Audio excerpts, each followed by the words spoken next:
mulai rotasi kembali. Terus dan sepertinya akan Ronde berurusan dua. lagi dengan tim Araki dan berhasil. Mort dapetin satu pemain dan ini adalah Jersey. Pemain kunci dari Skylights yang sering kali memberikan impact begitu besar di setiap matchnya untuk Skylight Gaming. Dan akhirnya ada terjadi ronde 2 dan jadi pertempuran lagi. Tapi kalau Ken? misalnya juga dari Ken. No, 3 sisi loh. 3 sisi. Ken lewat tapi masih ada satu pemain. Jixi memotong dari tengah jembatan. Ken menjadi santapan lagi-lagi dari Aura. Gila ini setupnya rapi banget. Iya, masuk ke arah kompon-kompon yang tim zone. Ah iya, ini ada 4-way showdown yang biasanya ada di sebelah sini dan ternyata lagi-lagi zone e-sport. Biasanya ada Bonafide dan ada Boom. Tapi kali ini bertemu dengan tim Takai zone e-sport, menghentikan langkah rotasi mereka bersama dengan tim Takai juga langsung touchdown di batu yang biasanya diambil sama Bonafide. Betul, tapi sekarang dari tim Takai punya tempat yang cukup enak. Dia punya cekungan yang berarti nggak bisa ketembak dari zone. Dan dia punya cover yang nggak bisa ketembak dari BTR dan sekitarnya. Tapi tentu mereka perlu berwaspada oleh tim-tim lain yang mengincar posisi mereka. Seperti Livescape biasanya suka ngambil ini juga. Jendela-jendela yang ada di mobil bucin ini. Betul, tapi kita lihat dari DU ini sudah mulai mendekat juga ke arah tim Takai. Mengambil tempat di depan mereka. Di lain sisi dari Victim dapetin 2 bahkan dari tim RRQ. Voldemort bakal langsung melakukan satu upaya revive. Tapi dengan 2 yang knock, Victim punya chance untuk maju ke arah tim RRQ. Ya, tapi mereka juga dapat tekanan dari arah Nero. Kalau nggak salah yang ada di bagian sekitar Victim saat ini. RRQ cukup aman. Mereka ada di bagian high ground. Mereka ada di puncak rantai makanan. Tapi gimana cara mereka turun? Mereka tidak ingin turun dengan cepat. Mereka ingin mengambil korban yang ada di bagian lower ground kali ini. Tappingnya berhasil memulangkan satu pemain Victim berjuka lobby. Kali ini pergerakan demi pergerakan Victim benar-benar dipantau oleh mata dari sang raja. Betul, tapi kita bakal lihat tampaknya ada fight lagi yang terjadi antara BTRG dan juga Alter Ego di mana SG sedang memantau fight ini. Ini tepat di ujung area Gatka yang berarti BTR punya tempat yang sangat enak. Dapat bom dari seorang Potato mengenai Booms. Booms diledakkan kali ini dan sekarang kita bakal lihat Void dan Aura pun bertempur di bagian utara dari zonanya. Betul sekali dan granat masih dilempar. Dapetin satu confirm elimination dan berhasil menumbangkan satu pemain lagi dari tim GD. Ini momentum kalau misalkan dari Alter Ego mereka ingin melakukan push. Sebuah momentum yang tidak bisa didapatkan 2 kali bahkan di sandwich. Ada Alter Ego dan juga Bigetron yang akan langsung tabrak menuju ke arah GD. Satar langsung cabut untuk mengamankan placement bagi tim GD sendiri. Tapi di arah lain ada Victim yang dipulangkan ke arah lobby dan fight-nya pecah kali ini antara Bigetron versus Alter Ego. Yap, ini bakal fight yang berdarah karena mau tidak mau ini tim harus saling nge-clear. Kalau pengen gerak ke arah zona dan BTR punya advantage dapetin posisi zona. Tapi tentu BTR nggak mau kasih cekungan ini ke arah tim Alter Ego secara gratis. Mereka bakal regroup kembali tapi sedikit tarik mundur ke arah cekungan belakangnya lagi. Alter Ego punya ruang gerak sedikit lebih banyak. Tapi lihat, sekali mereka masuk ke arah zona, mereka bakal jadi magnet bomnya BTR. Karena nggak mau terpojok oleh Blue Zone. Ya mereka pusing tuh, mereka mau tabrak BTR atau mereka ingin ngeflank ke arah sebelah kiri. Karena sebelah kiri juga sedang ada pertempuran antara Livescape dan juga NFT kali ini. Namun Void juga sedang berperang dengan tim Aura di mana 2 pemain Aura berhasil mereka amankan. Dan kita lihat split camp kali ini di mana 2 titik pertempuran terjadi. Tapi kita bakal fokuskan ke arah NFT-nya terlebih dahulu karena Livescape sudah perlahan-lahan mendaki daerah kekuasaan dari tim NFT. Terlihat satu pemain yang dipulangkan menuju ke arah lobby. Dan lihat pergerakan demi pergerakan yang dibuat oleh Livescape. Begitu meyakinkan lagi-lagi NFT kali ini harus dibuat tryhard untuk 2 game berikut. Oke, Bigetron sudah mendapatkan kompon mereka. Mereka nge-split 2-2 kalau nggak salah. 2 orang di kompon, 2 orangnya di bagian lower ground seberang kompon yang sedang ditempati oleh Liquid.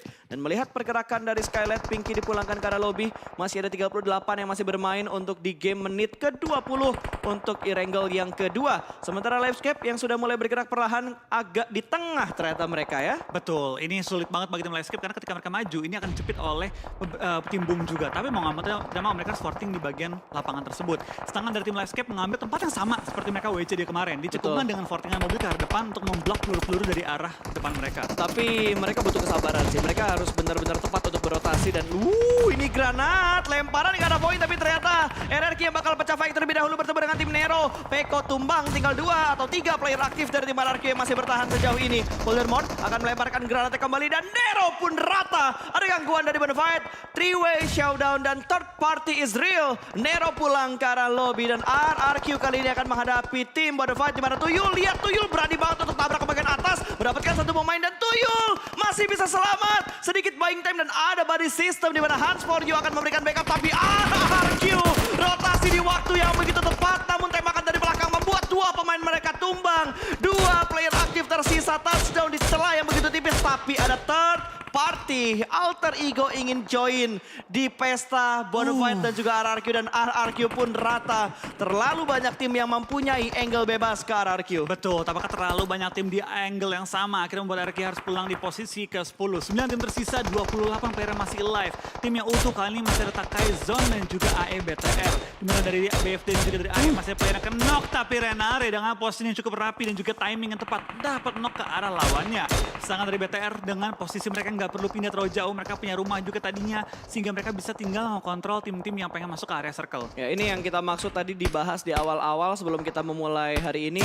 Harus diwaspadain banget untuk Bigetron ya, karena mereka sering melakukan hal seperti ini di mana mereka ngegas di game-game terakhir dan ngebuat mereka tiba-tiba punya poin yang begitu banyak. Betul, tapi kita bakal lihat juga dari tim BTR. Tampaknya mereka harus survive one by one mereka. Nggak boleh terlalu ngumpul juga karena terlalu kasih space ke arah tim lawan. Dan nggak boleh sampai knock juga karena akan bocor defense mereka. Ya, tapi ternyata Boom juga memberikan tekanan ke arah Bigetron dan sepertinya dari Alter Ego mereka sudah merangkak naik dan merangkak masuk untuk menuju ke bagian dalam dari zona. Tapi lihat angle yang harus dicek oleh Alter Ego begitu banyak. Mereka harus fokus ke Livescape, mereka harus fokus ke arah Bigetron, dan mereka harus fokus gimana cara mereka bisa masuk ke dalam zona. Betul, tapi kita bakal lihat dari BTR kali ini juga dengan posisi 4 orang masih hidup. Mereka bisa coba nge-flank ke arah tim Alter Ego, di mana Luxy ditugaskan untuk menahan Alter Ego. Dari Ryzen mungkin nahanin Livescape dan juga berlain dari menahan sisi lainnya. 8 tim tersisa, 7 tim tersisa bahkan kali ini di mana cukup banyak tim yang berjatuhan. SG tumbang menyisakan 7 tim dan juga 22 player masih live. Betul sekali, dan Boom yang menyisakan 2 pemain mereka kali ini. Mereka masih butuh bergerak untuk masuk ke dalam zona, tapi area yang mereka punya sudah tidak terlalu banyak lagi. Ada Bonafide di kanan mereka, depan mereka ada Livescape. Zone Esport juga dalam proses dilema yang sama. Karena mau nggak mau mereka harus menghadapi Boom terlebih dahulu sebelum mereka bisa bergerak masuk ke dalam zona. Dan Zuxi di arah lain berhasil mendapatkan Hazelnuts dan juga Super Una. 2 pemain tumbang dari Alter Ego, bahkan 3 pemain tumbang dari Alter Ego. Last man standing mereka akan bertahan dan masih butuh effort untuk masuk ke dalam zona. Betul, tapi kita bakal lihat kayaknya dari sekarang Flykido melakukan revive, tapi sebelum revive bakal nembak ke arah tim BFD di mana dari Kiar. Fokker tepatnya menemukan targetnya, tapi Fokker mendengar bahwa ada tim zone lagi pengen masuk ke arah kita, bakal coba membuka angle shoot lagi, menembakkan banyak. Flykido bakal nembak ke arah Fokker yang ada di lower ground, tapi tampaknya bakal langsung nge-prone lagi dan menutup angle-nya. 5 tim tersisa, 12 yang masih live. Tampaknya dari Takai dan juga BTR masih lengkap dengan 4 player mereka. Betul, dan sepertinya Zone nggak bisa bertahan karena sudah terjebak, nggak bisa punya ruang gerak yang begitu banyak. Tinggal 3 tim yang tersisa dan granat dari Bigetron berhasil memulangkan 1 tim ke arah lobby. 2 tim tersisa, Bigetron versus tim Takai kali ini. Robot versus Banteng, 4 lawan 4. Jumlah yang seimbang tentunya dengan kondisi circle yang tidak menguntungkan untuk kedua tim ini. Betul, ini circle yang imbang lagi, tapi lihat dari BTR tampaknya sudah mulai mencari posisi di mana saja yang Takai akan ambil. Tapi dari posisi BTR mereka harus maju sedikit lebih jauh lagi, yang berarti mereka harus meninggalkan area rumah mereka. Takai punya lower ground yang berarti mereka nggak bisa ketembak, tapi bisa dilontarkan bom juga. Zuxi melakukan smoke ke arah rumah dalam upaya untuk coba membuka vision lebih luas lagi. Sedangkan dari Liquid sudah nge-flank ke arah kiri. Ya, ini mungkin kuncinya di Liquid kali ya, yang bisa memberikan distraction. Tapi sepertinya dari Liquid akan berkumpul kembali, tidak ingin mengambil resiko yang terlalu banyak. Dan Liquid yang membuka jalan untuk terlebih dahulu menuju ke bagian tengah dari circle berikutnya. Membuka vision, tapi dari Zuxi terkena spray dari seorang Hades membuat dia cukup low tapi tidak sampai ditumbangkan. BTR mulai melontarkan bom juga ke arah tim Takai yang sudah megang bagian low ground. Tapi lihat dari Liquid langsung menginjak high groundnya, menghentikan pergerakan Takai untuk maju lebih jauh lagi. Betul, bahkan Molotov juga dilemparkan untuk membatasi pergerakan dari tim Takai. Tidak dibuat untuk terlalu bebas pergerakan dari Takai ketika kondisi berimbang seperti ini. Molotov yang tidak connect ke arah pemain-pemain dari Takai. Tapi lihat kondisi dari Takai 2-1-1 seperti yang mereka lakukan menghindari letupan granat yang berbahaya dari Bigetron. Betul, dan sementara kita bakal lihat dari Zuxi masih menggunakan high ground advantage dia untuk coba membuka vision dan juga memberikan informasi kepada teman-temannya di mana letak lawan-lawannya. Tapi dari Zuxi tampaknya nggak lama lagi dapat menggunakan high ground advantage tersebut dan bakal langsung pindah posisi. Terspot 1 pemain dari Bigetron. Zuxi sudah kelihatan yang bergerak dari arah rumah dan belum masuk ke dalam zona.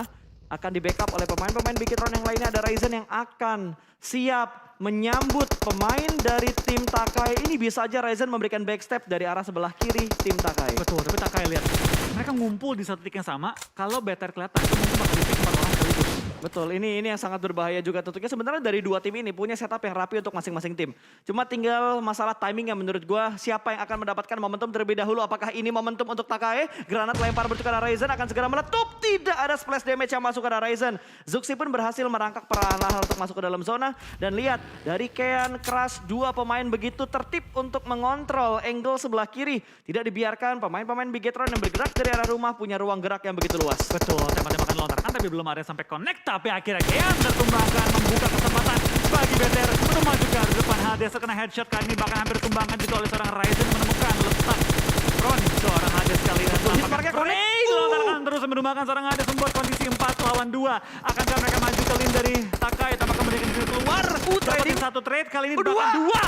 Knock dan membuat keadaan kembali stalemate untuk kedua tim ini. Betul, kondisi kembali berimbang 2 lawan 2 tapi pergerakan dari seorang Grimori dengan MG. Trinya kali ini cukup dikatakan dua pemain dari Bigetron. Mungkin tidak ada granat lagi bagi seorang Grimori dan lihat yang dilakukan oleh seorang Ryzen. Membuka vision untuk memberikan informasi ke arah pemain Bigetron yang lainnya. Sudah mulai bangkit dan ternyata Luxi juga berhasil diamankan kali ini. Kondisi yang benar-benar berbahaya kali ini 3 lawan 1. Last man standing untuk Bigetron. Yang masih bertahan adalah seorang Luxi yang ada di bagian depan. Cukup dekat dengan Grimori, sudah mulai bangkit kali ini jump shoot. Ternyata tidak berhasil melakukan sebuah knock dan langsung dipus begitu saja berhasil mendapatkan dua, namun winner chicken dinner berhasil diamankan oleh Takae. Banteng yang menyeruduk robot di game ketiga hari ini. Betul, keadaan yang sempat berbahaya bagi tim Takae dibalikan secara instan dan langsung disecure jadi oleh tim Takae di game kita yang ketiga untuk hari terakhir. Kali ini Takae dengan WJD mereka peroleh akan melesat juga poinnya menuju ke papan tengah atas kali ini. Betul, 9 poin eliminasi dikumpulkan oleh Takae dengan momen yang begitu dramatis.